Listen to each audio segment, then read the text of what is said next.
नमस्कार, आप देख रहे हैं अपना एमपी। आपके साथ मैं हूं ललित प्रजापति। सबसे पहले बात करेंगे, एक और नई एंट्री इस उपचुनाव में हो गई है। प्रदेश की पर्यटन और अध्यात्म मंत्री उषा ठाकुर ने विवादित बयान दिया। उन्होंने कहा कि मदरसों में कट्टर आतंकवादी पनपते हैं। उषा ठाकुर ने कहा कि राष्ट्रहित में बाधक इन मदरसों को बंद किया जाना चाहिए, साथ ही मध्याह्न भोजन भी बंद किया जाना चाहिए। उन्होंने बंगाली बस्ती को लेकर कठोर कार्रवाई की बात भी कही है।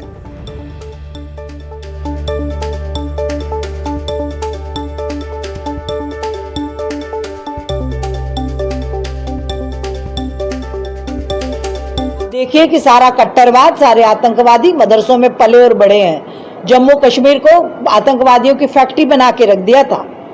तो ऐसे मदरसे जो राष्ट्रवाद से, जो समाज की मुख्य धारा से नहीं जोड़ सकते, उनको हमें समुचित शिक्षा के साथ जोड़कर समाज को सबकी प्रगति के लिए एक साथ आगे ले जाना चाहिए।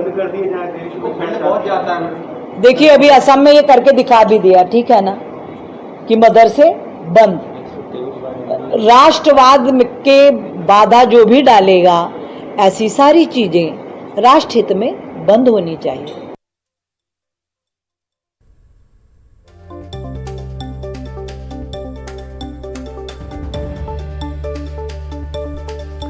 तो ये बयान आपने सुना, उषा ठाकुर का ये बयान है। ऐसा नहीं है कि पहली बार उन्होंने दिया है। केंद्रीय मंत्री गिरिराज सिंह वो भी ये बात कह चुके हैं कि मदरसे आतंकवाद की फैक्ट्री हैं, और अपना तर्क भी उन्होंने दिया कि ऐसे मदरसे जो राष्ट्र हित में बाधक बन रहे हैं उन्हें बंद कर देना चाहिए।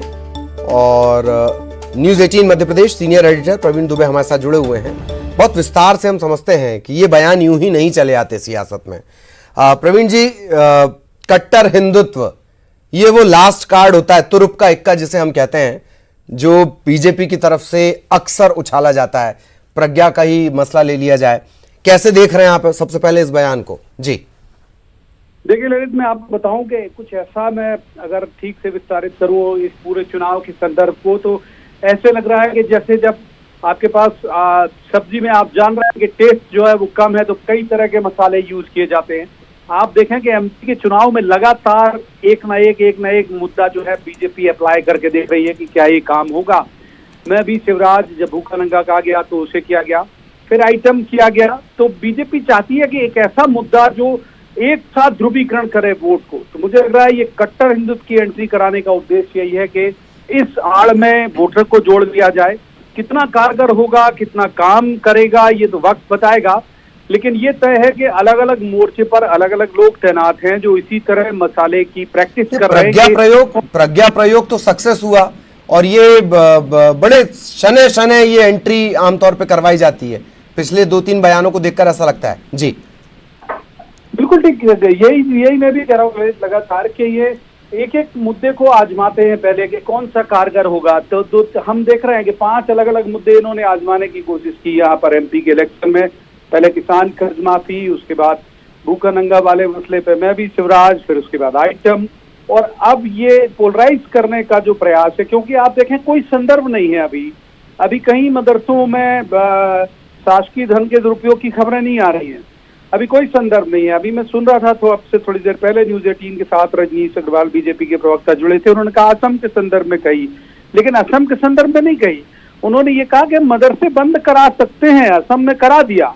मतलब ये प्लान करके बोली गई बात है, मदरसे जानबूझ के बीच में लाके बोली गई बात है। ये हिंदू मुस्लिम कराने जैसी बात है। तो ये एक तरह से हम कह सकते हैं कि यदि ये कवायद है और सोची समझी कवायद है तो खतरनाक है। जी एक बात और कि अगर इतनी चिंता है और वाकई राष्ट्र हित में ये बाधक बन रहे हैं कुछ, हालांकि उन्होंने ये शब्द जोड़ा जरूर है कि अगर जो राष्ट्र हित में बाधक बनेगा, लेकिन यूपी में तो मदरसे 7 महीने बाद आखिरकार खुल गए। 19 तारीख कल सोमवार से शायद खुल गए मदरसे। और आप देखिए कि पूरी जगह वो जिन 2 जगह का बात कर रही है वो बीजेपी गवर्नमेंट है। हाँ, तो ऐसे भी नहीं है कि आप कांग्रेस की सरकार को लेके आरोप लगा रहे हो। तो चुनाव है ये, और एक अच्छी बात ये है कि जो वोटर है वो समझ गया है। अब बहुत ज्यादा मसले पे वो हिंदू मुस्लिम पे आता नहीं है, एक वक्त में आ गया था। जो आपने प्रज्ञा का जिक्र किया कि प्रज्ञा चल गया, दरअसल प्रज्ञा चल इसलिए गया कि प्रज्ञा के सामने दिग्विजय सिंह थे। वो दिग्विजय सिंह थे जो चिन्हित हैं एक तरह से, और न केवल एक खास कौम में बल्कि बहुत सारे लोगों में उनकी ग्राह्यता थोड़ा कम है। वो खुद भी जानते हैं इस चुनाव में उनको इसीलिए फ्रंट पे लाया नहीं जा रहा, क्योंकि उनकी ग्राहकता कम है, ये बात कांग्रेस भी जानती है।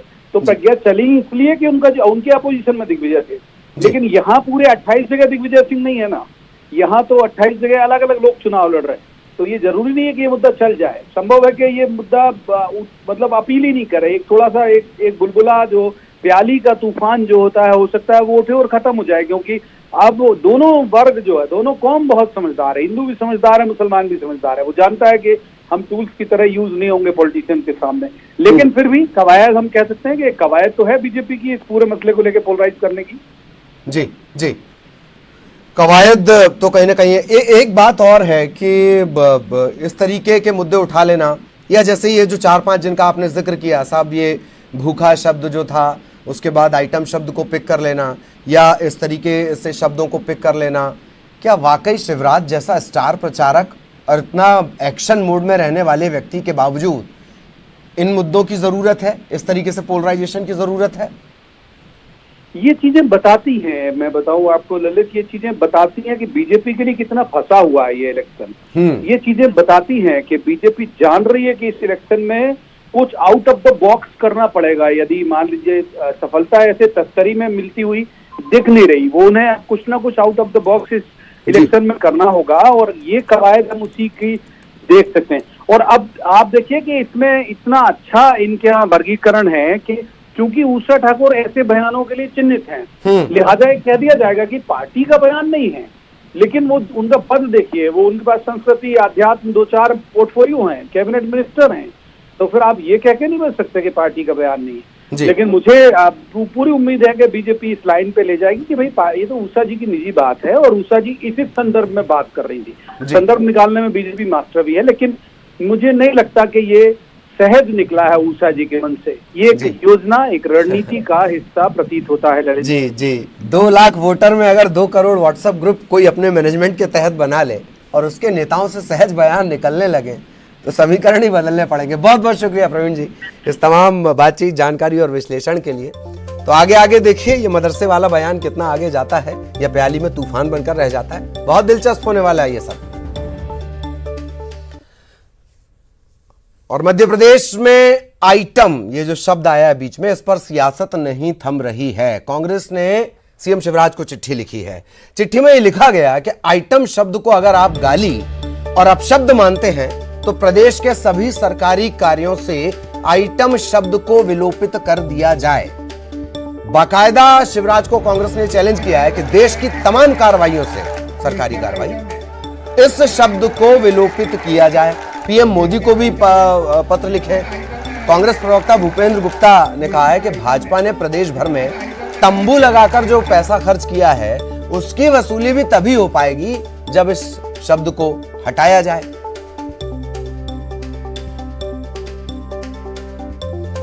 तो एक शब्द है और अब कांग्रेस की तरफ से इसका जवाब आया है कि अगर ये गाली है और ये अपशब्द है तो पूरे प्रदेश भर की जो सभी सरकारी काम हैं उनसे आइटम शब्द को विलोपित किया जाए। उन्होंने ये भी कहा कि पूरे देश में जो कार्रवाई होती है उससे शब्द को विलोपित किया जाए, यानी हटा दिया जाए। जहां जहां इस शब्द का इस्तेमाल हो रहा है, आप खुद जान रहे हैं इस शब्द का कितना, कहां, कैसे, किस तरीके से इस्तेमाल होता है। ये तो फिर भी आप आइटम शब्द बोल पा रहे हैं। बिसाहू लाल ने जो कहा वो तो बोला भी नहीं जा सकता। सामाजिक मंच पर या सामाजिक दायरे में उस शब्द का इस्तेमाल ही नहीं किया जा सकता। सबसे भद्दी गालियों में से एक है जो बिसाहू लाल ने कही। तो स्थितियों को ऐसे समझिए, आइटम शब्द पर अब कांग्रेस की तरफ से यह कहा गया है।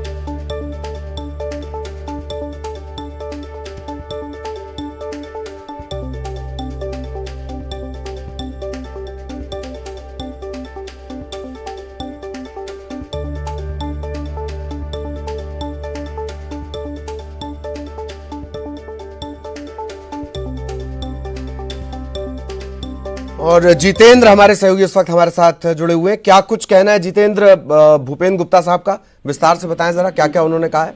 देखिए, अगर बात करें तो ये जो बयान है इस मामले को लेकर आइटम शब्द को लेकर एक पत्र लिखा गया, जिसमें ये लिखा गया कि अगर आइटम शब्द से आपत्ति है तो देश भर की जो तमाम प्रतिष्ठानों में आइटम शब्द का प्रयोग होता है वहां से किया जाए। तो कह सकते हैं अभी इस आइटम शब्द पर लगातार सियासत बढ़ी हुई है और इसे लेकर जो प्रवक्ता है कांग्रेस के सीएम को एक पत्र लिखा और इसमें उस शब्द को सारे जो संस्थान उससे हटाने की मांग की है। जी, जहां जहां ये शब्द इस्तेमाल होता है हर जगह से हटाने की मांग की। क्या कोई अनौपचारिक रिएक्शन इस पर बीजेपी की तरफ से मिल पाया? देखिए, बीजेपी की तरफ से अभी रिएक्शन नहीं मिला क्योंकि इन्होंने पत्र लिखा हुआ है। अब इन्होंने अपनी तरफ से मांग की है। देखने वाली बात है कि बीजेपी इस चीज को कहां तक तूल देती है या फिर इस चीज का क्या जवाब मिल पाता है, ये देखने वाली बात होगी। चलिए, धन्यवाद जितेंद्र इस तमाम जानकारी के लिए।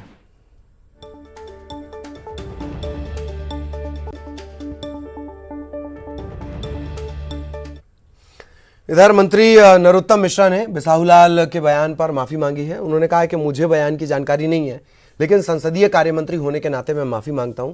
उन्होंने ये भी पूछा कि क्या कमलनाथ अपने बयान के लिए माफी मांगेंगे या दिग्विजय सिंह माफी मांगेंगे। नरोत्तम ने कांग्रेस पर निशाना साधते हुए कहा कि उपचुनाव में इनके पास कोई मुद्दा नहीं है, इसीलिए इस तरह की बयानबाजी कर रहे हैं ताकि जनता को हिसाब ना देना पड़े।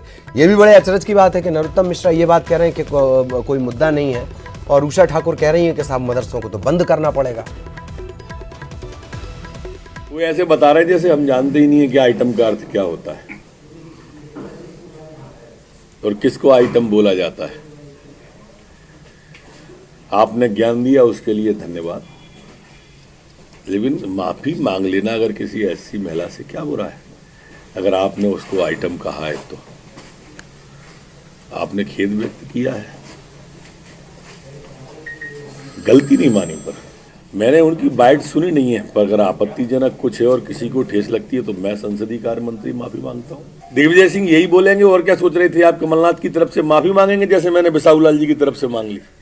वर्मा जी ने नंगा भूखा कहा कांग्रेस के नेता ने, आइटम का उनके नेता ने। लगातार इस तरह के शब्दों का प्रयोग करके कांग्रेस मुद्दे से भटकना चाहती है कि कोई उनसे 15 महीने का हिसाब न ले ले,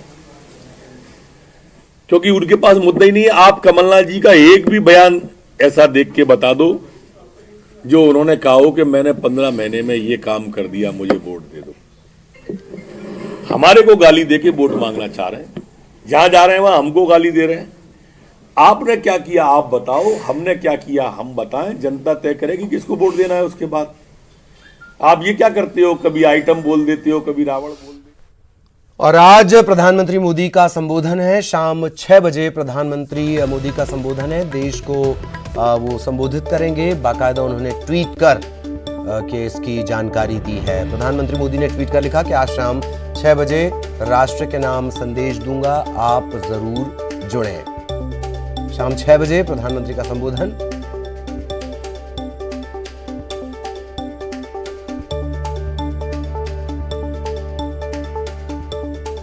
प्रधानमंत्री ने खुद ट्वीट कर इसकी जानकारी दी है और लगातार वो संवाद करते रहते हैं, मन की बात के जरिए भी संवाद करते रहते हैं। लेकिन अक्सर जब भी कोई खास और महत्वपूर्ण संवाद उन्हें करना होता है तो वो इसी तरीके से पहले जानकारी भी दे देते हैं। अब उन्होंने जानकारी दी है, शाम 6 बजे प्रधानमंत्री संबोधन देंगे।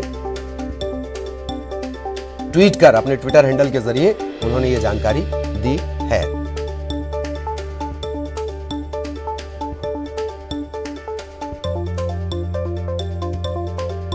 तो शाम 6 बजे प्रधानमंत्री का संबोधन है और खुद उन्होंने इसकी जानकारी दी है। इससे पहले भी जो महत्वपूर्ण ऐलान रहे, चाहे जनता कर्फ्यू की बात हो या लॉकडाउन की बात हो, कोरोना संकट काल में वो लगातार संवाद करते रहे। संवाद के जरिए ही उन्होंने तमाम स्थितियों की जानकारी दी, न सिर्फ जानकारी दी, अच्छे प्रयासों की सराहना भी की। कैसे रहना है इससे लेकर कहां दिक्कतें आ रही हैं, ये तमाम बातें प्रधानमंत्री के इससे पहले के संबोधन में रही है कोरोना संकट काल के दौरान। आज शाम 6 बजे प्रधानमंत्री का संबोधन ये बेहद बेहद महत्वपूर्ण हो जाता है और सबकी निगाहें इस पर टिकी होंगी कि आखिर आज शाम 6 बजे वो अपने संबोधन में क्या कुछ कहते हैं। तो देश को आज वो संबोधित करने वाले हैं। शाम 6 बजे का वक्त है और खुद उन्होंने ट्वीट कर ये जानकारी दी है। शाम 6 बजे प्रधानमंत्री संबोधित करेंगे देश की जनता को, राष्ट्र के नाम उनका संबोधन होगा। और जिस तरीके के हालात कोरोना संकट काल को लेकर बने हैं, आर्थिक सेहत की बात है, जीएसटी, राज्यों की स्थिति, बिहार का चुनाव भी है, तो इन तमाम राजनीतिक और सामाजिक परिस्थितियों के बीच ये देखना बहुत दिलचस्प होगा। सभी उत्सुक होंगे ये जानने के लिए कि आखिर आज शाम 6 बजे जब वो संबोधित करेंगे तो क्या उस संबोधन में हो सकता है। उन्होंने ट्वीट कर लिखा है कि आज शाम 6 बजे राष्ट्र के नाम संदेश दूंगा, आप जरूर जुड़ें। बहुत छोटा सा ये ट्वीट है और इस छोटे से ट्वीट की महत्ता आप इसी से अंदाजा लगा सकते हैं कि आप सभी की जो निगाहें हैं वो शाम 6 बजे रहेंगी। सिर्फ देश नहीं, पूरी दुनिया की निगाहें। दुनिया के सबसे बड़ी जमहूरियत, दुनिया के सबसे बड़े लोकतंत्र के बतौर महानायक अगर वो संबोधित करें तो जाहिर तौर पर सबकी नजरें बनी रहती हैं। शाम 6 बजे वो संबोधित करेंगे। ब्रेक के बाद आपका स्वागत है। प्रदेश में 28 सीटों पर होने वाले उपचुनाव को लेकर सियासी वार पलटवार जारी है और इन सब के बीच जो शब्द हुए इमरती देवी के खिलाफ जो बयान दिए गए, इसे लेकर लगातार उनकी मुश्किलें बढ़ रही हैं और भाजपा ने एक तरह से पूरा मोर्चा खोल रखा है। निर्वाचन आयोग भी सख्त है। आयोग ने इस मामले में मुख्य निर्वाचन पदाधिकारी से पूरी डिटेल रिपोर्ट तलब की है। राष्ट्रीय महिला आयोग ने भी मुख्य निर्वाचन आयुक्त को पत्र लिखकर कमलनाथ के खिलाफ कार्रवाई करने के लिए कहा है।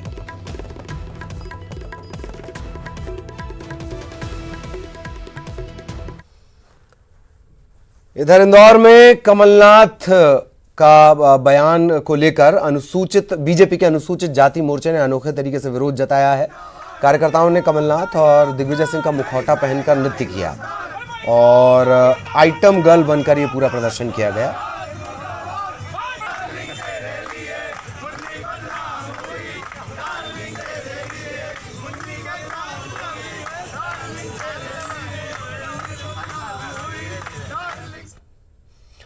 उपचुनाव में अब नई भूमिका में दिग्विजय सिंह नजर आएंगे। कांग्रेस ने उन्हें चुनाव आयोग से जुड़े मामलों को लेकर जिम्मेदारी दे दी है। इसके अलावा अशोकनगर, गुना और ब्यावरा सीट पर वो प्रचार भी करेंगे। पीसीसी चीफ कमलनाथ ने दिग्विजय को उपचुनाव के प्रचार की जिम्मेदारी दी है। आपको बता दें कि उपचुनाव में दिग्विजय सिंह की भूमिका को लेकर बीजेपी लगातार सवाल कर रही थी।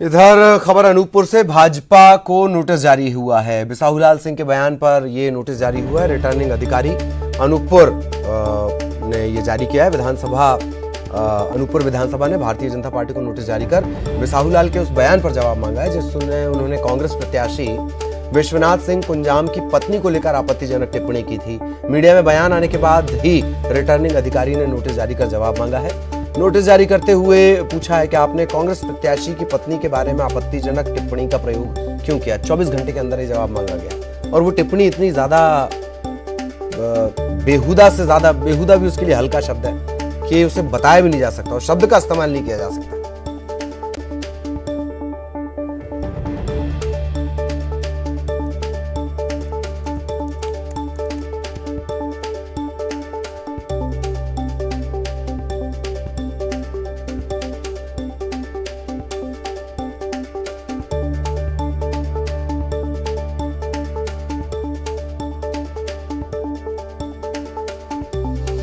बिसाहुलाल सिंह के बयान मंत्री हैं और रिटर्निंग अधिकारी ने नोटिस जारी किया है।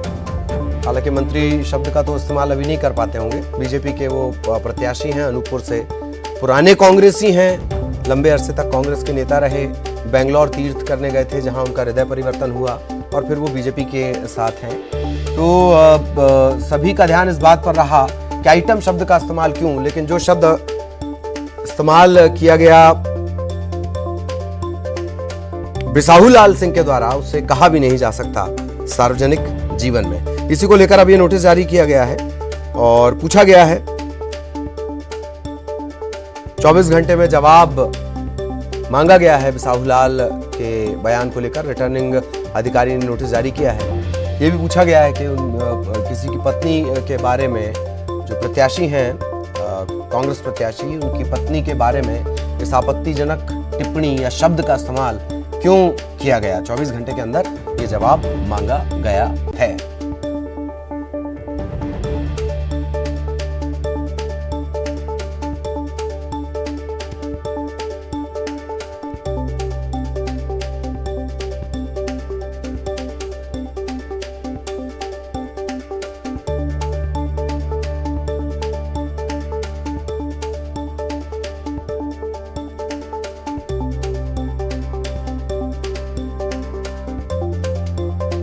अनूपपुर का ये पूरा मामला है